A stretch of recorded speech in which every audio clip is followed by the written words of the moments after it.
COVID-19 pandemic hit domestic pharma sales in the first 2 months of fiscal 21 because of the lockdown and supply disruption. However, barring near-term hiccups, we expect the industry to continue growing at a robust pace in the medium term. The industry is presented with huge opportunities to manufacture vaccines, reduce external trade dependency, and focus on innovation. Given that India is the leading supplier of generics, the pill can be sweeter for larger players as well as SMEs, as they will be able to tap into underlying opportunities. Indian pharmaceutical industry, comprising an equal contribution from domestic and export markets, continued on its growth trajectory in fiscals 19 and 20, rising from the slowdown witnessed in the previous 2 years. We expect the overall industry growth to moderate at around 7 to 9% on year in fiscal 21. Barring government interventions like pricing regulation on essential drug in fiscal 14 or implementation of GST in fiscal 18, domestic market growth historically has remained stable. Closure of smaller clinics and hospital OPDs, as well as postponement of surgeries, led to a demand slowdown in the domestic market in the first 2 months of fiscal 21, thus affecting the volumes. However, recent data shows an improvement in the month of June. As we progress in the year, demand is likely to stay stronger in Q2 and Q3 owing to seasonal demand. Hence, we anticipate the domestic industry to grow at 5 to 7% in FY21.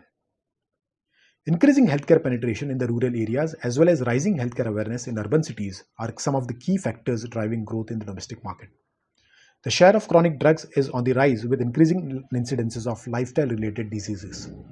Chronic segment is expected to grow at a relatively faster pace compared to acute segment. Coming to vaccine segment, India's vaccine industry is mainly categorized by high volume, low cost, affordable vaccines which are provided to middle income and low income nations. Exports account for a higher share in overall market. Sales to UNICEF alone account for almost 40% of overall vaccine exports. As the world faces a huge contagious pandemic, the interest and investment in the vaccine development is at record high. Several leading Indian players are in the race to develop vaccine. They are either joining hands with global players or venturing individually in vaccine development. Given the experience in vaccine development and low cost of production, Indian companies are well placed to capitalize on this opportunity.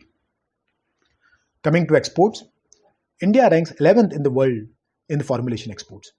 The top 10 nations have export mix of patented and generic products, while India is exclusively into generic drug exports. India's share in global exports is consistently improving as it capitalizes on opportunities created by patent expiries. It should be noted that India is the largest supplier of generic drug in the US by volume. It also has a large base of FDA-approved plants.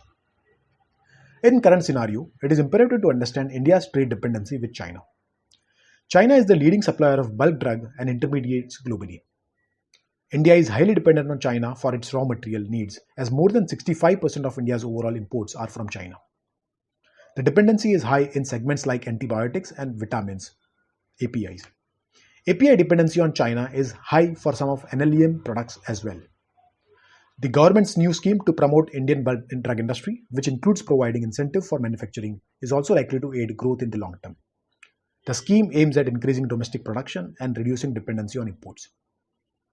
On the demand front, India now has the opportunity to establish and grow its strong footing on the global market as customers now look at securing their supply chains and explore geographical diversification of their supply trades.